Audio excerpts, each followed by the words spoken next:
අපි දැන් 13 වෙනි MCQ සම්පූර්ණ කරලා දැන් 14 වෙනි MCQ නම් බලමු.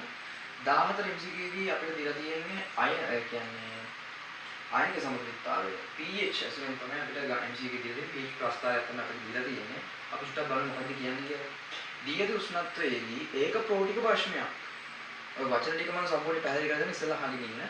ඒක ප්‍රෝටික භාෂ්මයක ග්‍රෑම් 25ක් ඒක භාෂ්මික අම්ලයක් සමග අනුමාපනයකදී ලබාගත් අනුමාපන වක්‍රය පහක් දක්වා ඇත කියලා කියනවා. පහකට පෙන්වනවා ඇත. pH ප්‍රස්තාරයක් දීලා තියෙනවා.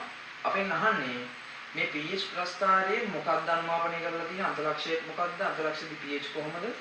මේකට සුදුසු දර්ශක මොකක්ද කියන එක අන්න ඒ වගේ විවරණයක් එක තමයි MCQ එකක් අපෙන් අහනවා. ඒකට මේකට තීර ගොඩක් දැනගන්න ඕනේ. හරිද? එක තීරකින් වැඩේ කරන්නත් බෑ. එතකොට මේකෙදී මම වචන හැම එකක්ම පැහැදිලි කරනවා. ඒක ප්‍රෝටික භාෂ්මයක්. ඒක ප්‍රෝටික භාෂ්මයක් කියලා කියන්නේ හරිද? බ්‍රොන්ස්ටන්-රෝලි වාදයට අනුව අපි දැන් පිළිගන්නේ බ්‍රොන්ස්ටන්-රෝලි වාදයනේ. ඒතර බ්‍රොන්ස්ටන්-රෝලි වාදයට අනුව ඒක ප්‍රෝටික භාෂ්මයක් කියලා කියන්නේ ප්‍රෝටිකයක් කියන්නේ මොකද්ද? ප්‍රෝටිකයක් කියන්නේ එක ෆෝටෝනයක්. එක කියන්නේ එක ෆෝටෝනයක්. ඒ කියන්නේ එක ප්‍රෝටෝනයක්. ඒ කියන්නේ එක H+. එක H+ එක්කෙනෙක් අරගෙන ඒ කියන්නේ භාෂ්මයකදී එක H+ කෙනෙක් අරගෙන එයා උදාසීන කරන්න පුළුවන් භාෂ්මයක්. ඒක ප්‍රෝටික භාෂ්මයක්. එයාගේ ග්‍රෑම් 25ක් ඒක භාෂ්මික අම්ලයක් එක්ක අනුමාපනයකදී ලබාගත් අනුමාපන වක්‍රය. එතකොට මේකෙදී පටන් අරගෙනදී pH ප්‍රස්තාරය මම මොකක්ද කියලා දැනගන්න. මෙන්න මෙහෙම එකක් තියෙනවා. 14 වෙනි MCQ එක අපිට තියෙන pH ප්‍රස්තාරය හරිද? pH ප්‍රස්තාරය අතර පස්සේ pH ප්‍රස්තාරය අපිට දීලා තියෙන්නේ අපිට අනුමාපකයේ පරිමාවක් දීලා තියෙනවා. pH ප්‍රස්තාරයත් අපිට දීලා තියෙනවා. pH ප්‍රස්තාරය මෙතන මාක් එකක් තියෙනවා 12 කියලා. මෙතන අපිට දීලා තියෙනවා 40 කියලා. මෙයාගේ පරිමාව ගන්න සෙන්ටිමීටර වලින් දීලා තියෙන්නේ. මෙයා අනුමාපකයේ පරිමාව. අනුමාපකයේ හරිද? අනුමාපකයේ පරිමාව දීලා තියෙන්නේ. මෙතන pH එකේ 12 වෙනකන් ලිමිට් වෙලා තියෙනවා. මෙතන 0 එක තමයි තියෙන්නේ. මෙතන 0 එක තියෙන්නේ. හරිද? එතකොට මේ ප්‍රස්තාරය යන්නේ මෙන්න මෙහෙම. අපිට අගයන් කීපයක් දීලා තියෙනවා. මෙන්න මෙහෙම යනවා. කොහොම තමයි යන්නේ. හරිද? මෙතන පොඩ්ඩක් කැඩෙන ස්වභාවය වැඩි සහ මෙතන ශීඝ්‍ර pH විචලනයක පේන්න තියෙනවා අපිට. මෙතන ශීඝ්‍ර pH විචලනය මෙහෙම තමයි යන්නේ ප්‍රස්තාරය. හරිද?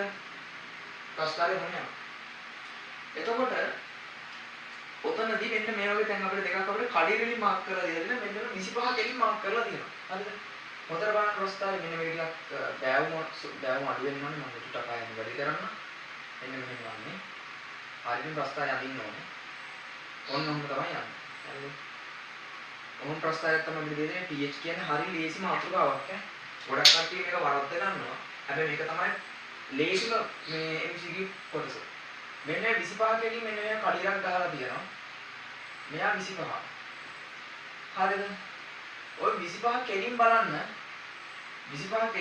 මෙන්න මේ ශීඝ්‍ර pH විචලනයේ හරි මැද තැනක් අහුවෙනවා. ඔන්න ශීඝ්‍ර pH විචලනයේ හරි මැදකට කෙලින් කඩිරක් ගහගෙන කඩිර සාමාන්‍යයෙන් සෙට් වෙන්නේ මෙන්න මේ 4යි 6යි අතර හරි මැද වගේ. ඒතර මට මෙතන ගන්න පුළුවන් 5 වගේ ඉලක්කමක්. මම ඕක චුට්ටක් තියාගන්න. හරි. එසාවෙ මේ හරියක මාක් කරලා තියෙන එක නම් අවශ්‍ය වෙන්නේ නැහැ අපිට මේක උත්තරේ ගන්න. මෙතනින් වැඩේ කරන්න පුළුවන්. හොඳට අහගන්න.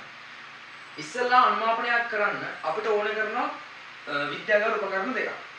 එකක් අපිට බියුරෙට්ටුවක් හෝ පිපෙට්ටුවක් ඕනේ. ඒකට තමයි අපි සාන්ද්‍රණයේ දන්න පරිමාවක් දන්න ඒ කියන්නේ අම්ලයක්ද ප්‍රශ්නයක්ද කියන එකක් දාන්නේ ගොඩක් කරාට බියුරෙට්ටුවට. හැබැයි බියුරෙට්ටුවට වඩාත් හොඳ පිපෙට්ටුවට වඩාත් හොඳ භස්මයකට වඩා අම්ලයක්. ගොඩක් කරාට එකෙන් දාන්නේ අම්ලයක්. භස්මයක් දාන්න නැති වෙන්න හේතුව තමයි ඒ වීදුරු වල හදලා තියෙන මේ සංඝටිතය භස්මයක් එක්ක යම්කිසි අන්තක්‍රියාවක් කරන්න උනද කොට පිපෙට්ටුව සහ බියුරෙට්ටුව කාලයක් පාවිච්චි කරාම හානි වෙන්න පුළුවන්.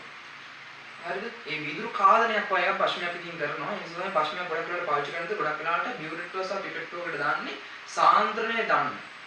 පරිමාව දන්න ද්‍රාවණයක් තමයි දාන්නේ. ඒ පරිමාව අපිට මැනගන්න පුළුවන්. සාන්ද්‍රණය දන්න අම්ලයක් තමයි දාන්නේ බියුරෙට්ටුව සහ පිපෙට්ටුවට. එතකොට ක්ලාස් කෝඩ් ගොඩක් කරලා අනුමාපන ක්ලාස් කෝඩ් තියෙනවා. අනුමාපන ක්ලාස් කෝඩ් දාන්න නොදන්න භෂ්මයක් තමයි දාන්න ගොඩක් වෙලාවට. හරිද? අම්ලයක් දාන්න පුළුවන් වැරද්දක් නැහැ.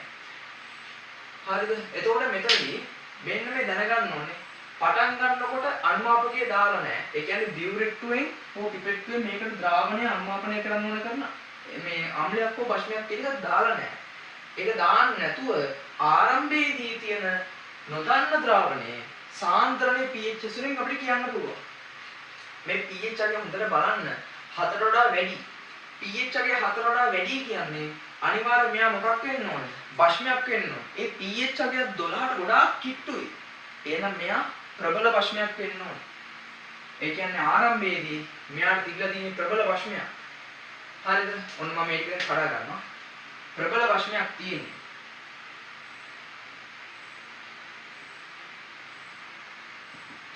ප්‍රබල භෂ්මයක් එක්ක අනුමාපනය කරන්න තියෙන එක දාගෙන යනවා.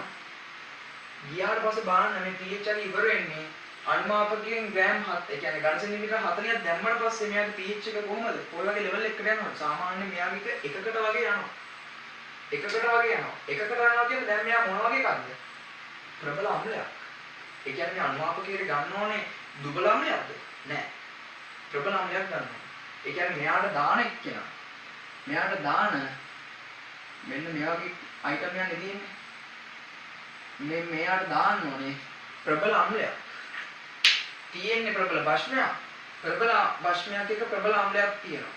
එතකොට මෙයාගේ බලන්න ඒක ප්‍රෝටික භෂ්මයක් කියලා කියනවා. ඒක ප්‍රෝටික භෂ්මයක් තියෙනවා. ඒ කියන්නේ ඒක ප්‍රෝටික භෂ්මයක ග්‍රෑම් 25ක් තියෙනවා. ඝන සෙන්ටිමීටර 25ක්. ඒක ප්‍රෝටික භෂ්මයක ඝන සෙන්ටිමීටර 25ක් තියෙනවා. ඒ කියන්නේ මෙයා ඒක භාෂ්මික ප්‍රබල අම්ලයක්. නෑ සෝරි.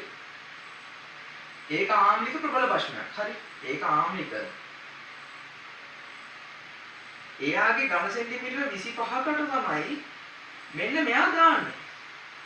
අනුමාපකයේ දැම්මට පස්සේ ශීඝ්‍ර pH විචලනය එන්නේ අන්තලක්ෂය නැත්නම් සමගතා ලක්ෂය. දෙන්නගේ චූටි වෙනසක් තියෙනවා.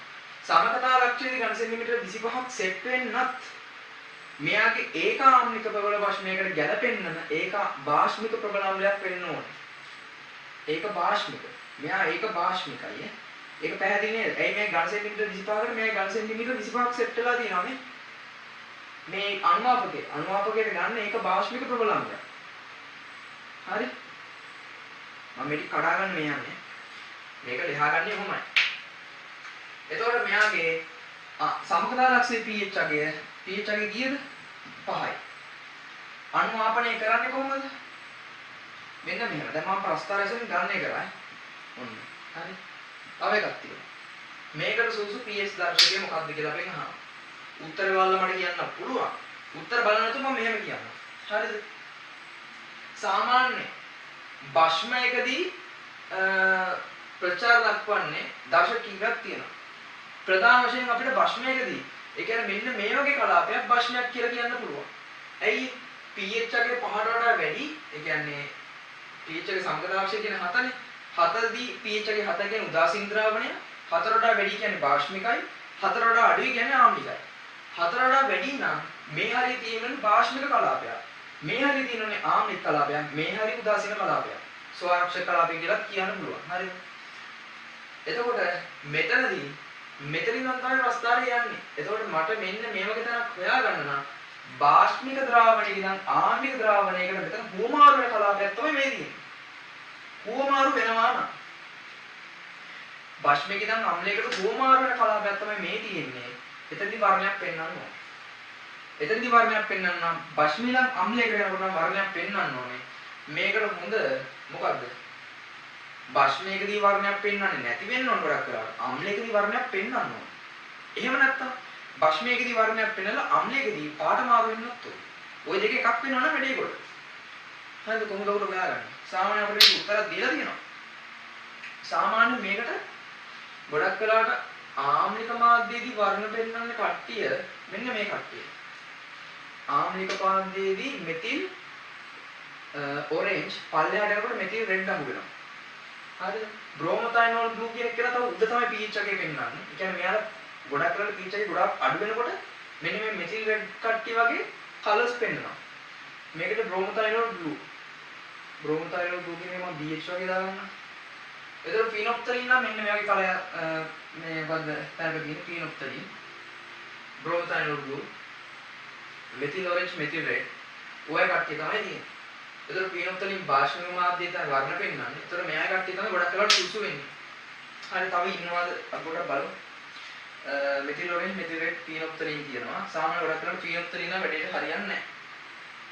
ඇයි දන්නවද? මේ වගේ දැන් ඉන්නේ මේ වගේ දැන් යවන්නේ. ගොඩක් වෙලාවට මේ දර්ශකයක් කියන එක එකතු කරන්නේ මෙන්න මේ වගේ තැනක් සෙට් වෙන්න ඔන්න මෙන්න තියෙද්දි. එතකොට මේ වගේ තැනක් ඔන්න මෙන්න සෙට් වෙලා තියෙන වර්ණය මේ හරියට වෙන්නකොට තේරුමක්ම නැහැ. අපිට මේ හරියට නගලා ගන්න ඕනේ. ගොඩක් වෙලාවට මෙන්න මේ bromothymol blue, methyl orange, methyl red වගේ කට්ටිය තමයි මෙන්න මේ සමගතා ලක්ෂණ හඳුනා ගන්න හොඳම මේ දර්ශකෙක් කියලා අපිට කියන්න පුළුවන්. සාමාන්‍ය ඔන්න ඔය කට්ටිය බ්‍රෝමෝතයිනෝල් බ්ලූ කියන එක්කනයි මෙතිල් ඔරෙන්ජ් කියන එක්කනයි කලර්ස් පෙන්වන්න මෙන්න මෙහෙම. එයාලා සාමාන්‍ය වෙන්නේ දැන් pH එක ගැන ගොඩක් කරලා පහනේ. ওই පහ අවු වෙන්නත් ඕනේ. ඒතකොට ෆිනොප්තලින් කියන එක්කනා භාෂ්මික මාධ්‍යයේදී ෆිනොප්තලින් කියන එක්කනා භාෂ්මික මාධ්‍යයේදී එතකොට මෙයා සාමාන්‍ය වර්ණයක් පෙන්වන්නේ නැහැ. මෙන්න පහ කියන සීමාවට එන්නේ නැහැ. ඒ කියන්නේ පහ කියන එක්කනා සීමාවට එන්නේ සාමාන්‍යයෙන් ওই ෆිනොප්තලින් කියන එක්කනා වර්ණයක් පෙන්වන්නේ pH අගය 8.3කට වගේ අඩු වෙන්න ඕනේ. හරිද? pH එකේ සාමාන්‍යයෙන් 8.3ක් වගේ වෙන්න ඕනේ. 8.3යි 10 වගේ අතර වගේ තමයි 8.3යි 10 වගේ අතර පරාසයක් තමයි ෆිනොප්තලින් කියන එක වර්ණයක් වෙන්නේ. එතකොට ඒක මෙතනට අදාළ වෙන්නේ නැහැ. සාමාන්‍ය මෙතිල් ඔරෙන්ජ් කියන එක නේ මෙතිල් රෙඩ් කියන එක නයි ආසන වශයෙන් ගත්තාම මෙයාලගේ pH අගය ආසන වශයෙන් ගත්තට පස්සේ ওই මෙතිල් රෙඩ් කියන එක නා වර්ණ පෙන්වන්නේ 7.2යි 8.8යි වගේ. දැන් මෙතිල් ඔරෙන්ජ් කියන එක නේ මෙතිල් ඔරෙන්ජ් කියන එක නේ pH එකේ සාමාන්‍යයෙන් 7.2යි 8.8යි අතර වගේ නම් හොඳට වර්ණ පෙන්වනවා. වර්ණ විපර්යාසයක් පෙන්වනවා. මෙතිල් රෙඩ් වගේ කෙනෙක් ගත්තට පස්සේ සාමාන්‍යයෙන් යා 4.2යි 6.3යි අතර වගේ තමයි වර්ණයක් පෙන්වන්නේ. 6.3යි. හරිද? දැන් මම මෙතනක් දැන් ගලපන්න බෑ. ෆිනොප්තලින් ගොඩක් කරලා මේ උඩ වගේ තැන්වල තමයි වර්ණ පෙන්වන්නේ.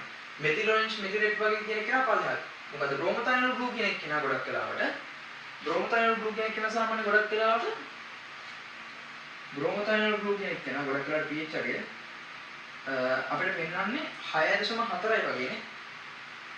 බ්‍රෝමෝතයිනෝල් බ්ලූ කියන එක නා ඔව් 6යි 7.6 අතර වගේ pH එක. හරිද? දැන් මේ කට්ටිය පොඩ්ඩක් බලන්න. හරියට උත්තරේ ගන්නවා නම් වෙන්න මෙහෙම. මොනද මම කියනවා. වර්ණ විපර්යාසයක් අපිට බලා ගන්න ඕනේ සමගතා ලක්ෂය. සමගතා ලක්ෂය අහු වෙන සමගතා ලක්ෂය පහු වෙන මේ පහ කියන එක්කෙනා ඇතුළත් වෙන pH වගේ පරාසයක් තියෙන දර්ශකයක් තමයි වඩා අපිට සුසු වෙන්නේ. pH එකේ ෆිනොප්තලින් වල 8.3යි 10යි අතර. එනවා වර්ණයක් පෙන්වන්නේ නැහැ. ඒ කියන්නේ අපිට මෙයා ගන්න බෑ. හරිද? බ්‍රෝමෝතයිනෝල් බ්ලූ ගන්නත් බෑ. මෙතිල් ඔරෙන්ජ් නුත් හරියටම ගත් බැලුවොත් ඒක ගන්නත් බෑ. අපිට ගන්න වෙන්නේ මෙන්න මෙතිල් රෙඩ් කියන එක තමයි. හරිද? ඇයි යා 4.2 6.3 අතර තමයි වර්ණ පෙන්නන්නේ. හරිද? එතකොට මේ මෙතිල් රෙඩ් කියන එක නා ආරම්භයේදී වර්ණය රතු පාට. මෙයා කන්වර්ට් වෙනවා කහ පාටට කන්වර්ට් වෙනවා රෙඩ් කියන එක නා. ඒ කියන්නේ මේ රෙඩ් කියන එක නා ආරම්භයේදී ආම්ලික මාධ්‍යයේදී රතු මෙයා කහ පාට බවට පත් වෙනවා භාෂ්මික මාධ්‍යය. එතකොට මෙයා වර්ණයක් පෙන්වනවා. දැන් මෙයා භාෂ්මික ඉඳන් අම්ලයකට යනකොට කහ පාට රතු පාටක් තමයි මෙතනදී පෙන්වන්නේ. එතකොට අපිට හරියන්නේ මෙන්න මේ මෙතිල් රෙඩ් කියන එක නා. දර්ශකයක් විදිහට. හරිද? එතකොට ඔය ටික තමයි මට මේකෙන් ගලප ගන්න පුළුවන්. එතකොට මෙයා ප්‍රබල ඒකාම්ලික ප්‍රබල භාෂ්මික සහ ඒකපාර්ශ්වික ප්‍රබල ආම්ලයක් අතර උපමාපනයක් තමයි මෙතන තියෙන්නේ. බලමු දැන් අපිට උත්තර වලින් ගන්න පුළුවන් කියලා. ගත්තොත් අපිට ගත්තොත් මේකේ උත්තරයක් තියෙනවා. හරිද? බලන්න අපිට උත්තර ඉදිරියට ගන්න පුළුවන් මේකේ සංකේතات දීලා තියෙනවා. ප්‍රබල ආම්ලයක් නම් SA වගේ එකක්. ප්‍රබල භාෂ්මයක් SB කියන එක නේ. SB නෙමෙයි. SB නෙමෙයි පොඩක් ඉන්න. මේකේ pH එකේ පහ වෙන්න ඕනේ. මේකේ ගන්න වෙන්නේ ඒක ප්‍රෝටික භස්මයකට ඒක භාෂ්මික අම්ලයක් දාන්නේ. ඒක භාෂ්මික අම්ලයක් දාන්නේ. ඒක භාෂ්මික අම්ලයක් දාන්නේ. එතකොට ඒක භාෂ්මික ප්‍රබලාම්ලයක් හරි මෙතනදී මේ බාන හොඳට මේ pH එකේ 5ක් එන්නේ. pH එකේ 5ක් එන්නේ හොඳලාට බලන්න. හොඳලාට මතක් වුණේ. සාමාන්‍ය pH එකේ හරියටම 7ක් වගේ සෙට් වෙන්නේ.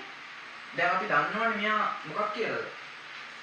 pH එකේ 5ක් කියන්නේ මෙයා මොන පැත්තට බරයිද? මේ ද්‍රාවණය. චුට්ටක් ආම්ලික පැත්තට බරයි. චුට්ටක් ආම්ලික පැත්තට බරයි නම් මේ භස්මයේ භාෂ්මිකතාවය ප්‍රබල භස්මයක් වෙනවා දුබල භස්මයක් වෙනවා. දුබල භස්මයක් වෙන්න ඕනේ. එතකොට මට මේක චුට්ටක් මේක හදාගමු ඒක ආම්ලික දුබල භස්මයක් කියලා. ඒක භාෂ්මික ඒක ආම්ලික දුබල භස්මයක්. එතකොට මෙතනදී WB කියන එකෙන් තමයි දාන්න වෙන්නේ. ඒක පැහැදිලි නේද? සාමාන්‍ය pH එකේ 7යි කියන්නේ උදාසීනයි. pH එකේ 4ට වඩා අඩුයි නම් pH එකේ 4ට වඩා අඩුයි නම් එයා ආම්ලිකයි. ද්‍රාවණය ආම්ලිකයි.